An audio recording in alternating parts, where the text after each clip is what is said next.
Well, Michael Rubin was on Breakfast Club. Fanatics Fest is in I think in New York this week. Okay. At the Javits Center.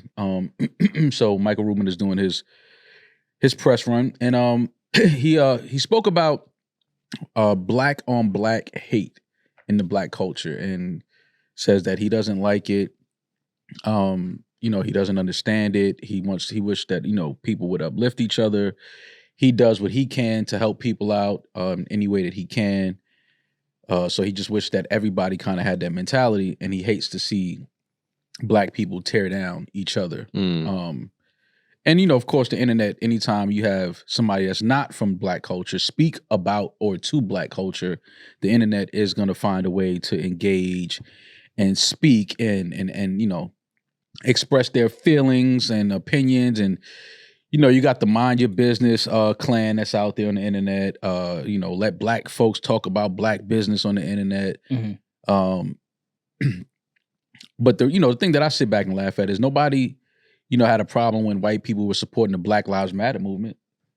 When white people boarded up their stores and said Black Lives Matter and hung flags and did all of that and supported the Black Lives Matter movement, that was okay. But when somebody speaks to black people tearing down each other and how they don't like it and wish that black that wasn't a part of black culture, then you have some that are online that are upset and says that Michael Rubin needs to mind his business and he needs to stick to white business and white culture, and all of that shit is just stupid, because regardless of if Michael Rubin said it or if anybody said it, it's a real thing. Black on black hate, black on black crime, black on black whatever, tearing each other down. It is a problem in our community, and it has been a problem. He just so happens to have a white successful man speaking about it. He has, black business partners. He has black friends. He has people that he's, affiliated with and that he works with that are from the black culture. So if he feels like, damn, I hate to see that, in particular, he was speaking to how people online tear down Meek and say, bad, negative things about him, things like that. He's obviously, Meek is somebody he's friends with or he's close with. So he was speaking directly to that and seeing that online, and was like, it's unfortunate to see that, of people tearing down Meek when he's a good person. He's trying to do things in the community, with the whole prison reform movement and things like that. So he felt the need to speak to it, and I didn't think it was wrong. Now I wish he, didn't. I wish people hating on each other and tearing each other down. Period, is something that you hate to see.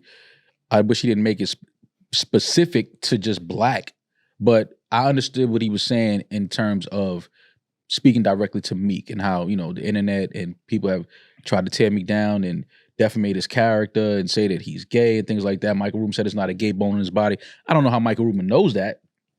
I don't know if he gave him all. But I don't know if he gave him a CAT scan and, whatever, but. I think it was an interesting example, because I don't think a majority of the people were tearing down Meek on Twitter. Let's call it what it is.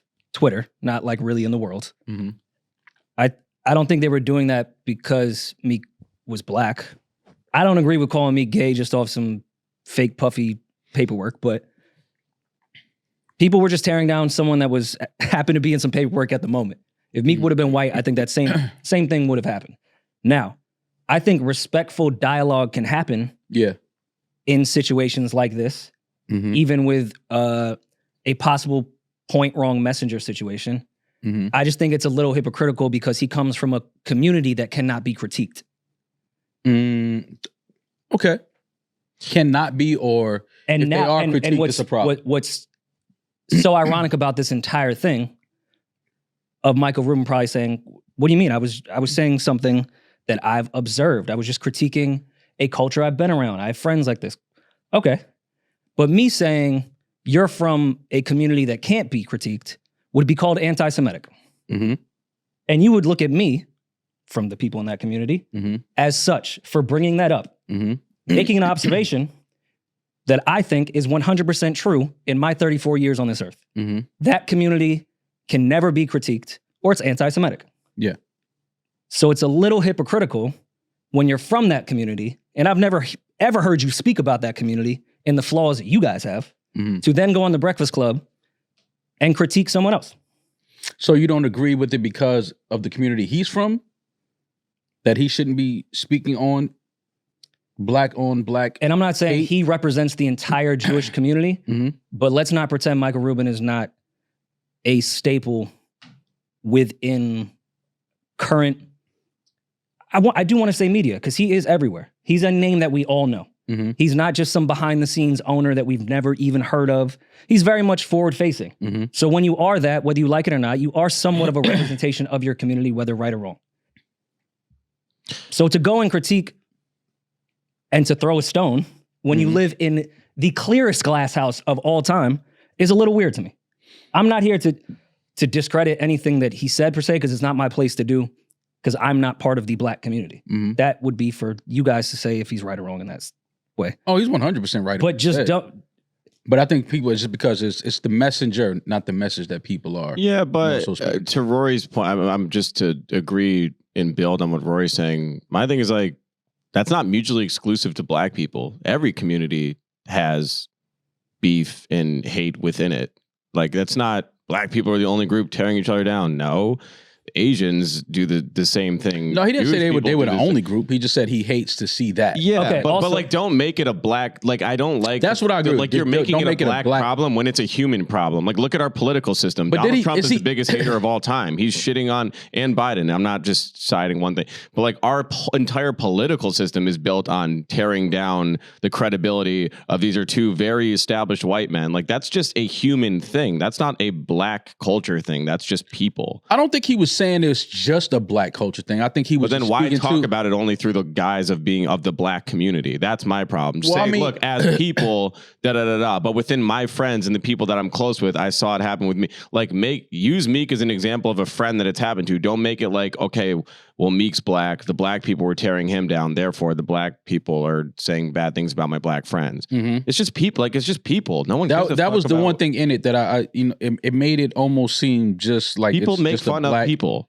A black issue. It's an issue in every community, every culture. Like, every culture, every community has hate. Every culture, every community tears each other down. And let's not act like he had a different example too. Here's a social media example of people calling Meek gay on Twitter. This is the shit that pisses me off. And let's not act like if the black people treated each other better, then things would be different. No, it's a system. It's a system that's been built on continuously, generation over generation, oppressing black people. If all black people came together and there was one unified gang and everybody rep the same colors, that wouldn't change the system.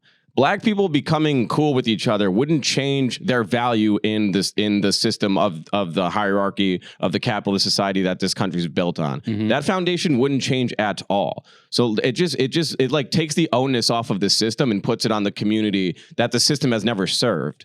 Maybe if the black people in the ghetto got their shit together, they would be where we are. No, you built the system so they could never get where you are. Don't make it their problem because they don't treat each other with more respect. It's like a cop-out. I hate that shit. That was the one thing in it, because I don't, it's easy in 2024 for people to kind of get caught up in this. A lot of people walk around with a victim mentality, and I try not to be one of those people. Have I experienced shit growing up in New York City in the hood because of my culture? Absolutely, but I don't hold that and carry that every day and get offended easily by the first thing I hear from somebody that's not from my culture. I try to listen to what they're saying before I react. So I understood what Michael Rubin was saying. I just, again, he made it almost like it's just or particular to a black culture and black community, when in fact he was trying to speak to a particular friend of his who had probably had conversations with him and told him something. Because then he even talked about the lawyer on Meek's case being a black, the judge being a black judge, and was trying to keep Meek in prison and doing all kind of things that was fucked up. But so rightfully so, I agree that judge did a lot of weird shit to Meek. Wasn't there at one point like a feature request, like weird? I don't know if that was because that judge was black.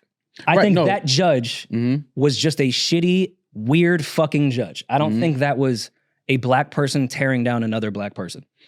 I think that was a fucking weird judge. I think it's both. In an awful system. Because before Meek even got to that judge, he was placed in a system as a kid. Yeah, that was fucked up. That was already set up way before any of this has happened. Yeah. So I think two things. How Meek even got to this black judge to tear him down was based off a system prior to that was not black people tearing down other black people. Mm-hmm. Yeah. I think both can be true. I think the system obviously we know is flawed and fucked up, but I also think that people in the system are flawed and fucked up as For well. sure. So And that judge in particular was definitely a flawed and fucked up judge for what that whole Meek case and what was going on with that. Obviously, the judge was removed from the case, and he got a whole new judge, and all of that is behind him now. He's one of the faces of prison reform and things like that. So I do understand some of the backlash online I'm seeing towards Michael Rubin about his statements. He posted a response. He said, "I got a phone call from one of the people I have the most respect for in the world. They told me while they appreciate my attention, it's not my place to speak on black culture. I get it and really appreciate the input. My intention was to say how important it is." He said, "I don't care." My intention was to say how important it is that we need to uplift each other, stop hate on each other, and push each other to win, and always root for each other's success. My bad, much love, and appreciate the feedback." I don't know this to be a fact whatsoever. I assume that call came from Hove. Most likely. That's just my guess. No information behind it. And what makes that even weirder to me, and I know Michael Rubin does not speak for the entire Jewish community, when Hove rapped on OJ, do you know why Jewish people own all the property in America? This is how they did it. The Jewish community lost their fucking minds and called him an anti-Semitic piece of shit, did think pieces. He was on that huge Jewish website. It was a whole thing. And cool, you could go through the history of that used to be the reason why Jews were prosecuted because of propaganda, this and that. Mm-hmm. Okay, how come Michael Rubin didn't step in and say, no, he's critiquing this community because this is what he's seen. Mm-hmm. Where was Michael Rubin at that point when his community was attacking Jay-Z for making an observation the same way Michael Rubin just did today? Mm-hmm. Agreed. Hypocritical. That's all. That's all it is with me in this whole thing. Yeah, and I did want to say, I'm glad Maul read this tweet, because I don't want to, I just said what I said earlier, but I don't want to kick Michael Rubin's back. And I think it's nice that he took in all the feedback and backlash that he got. And I think the only line that I'm focusing on here is my intention was to say how important it is that we need to uplift each other. Boom, stop there. If that's your role in this, then focus on that.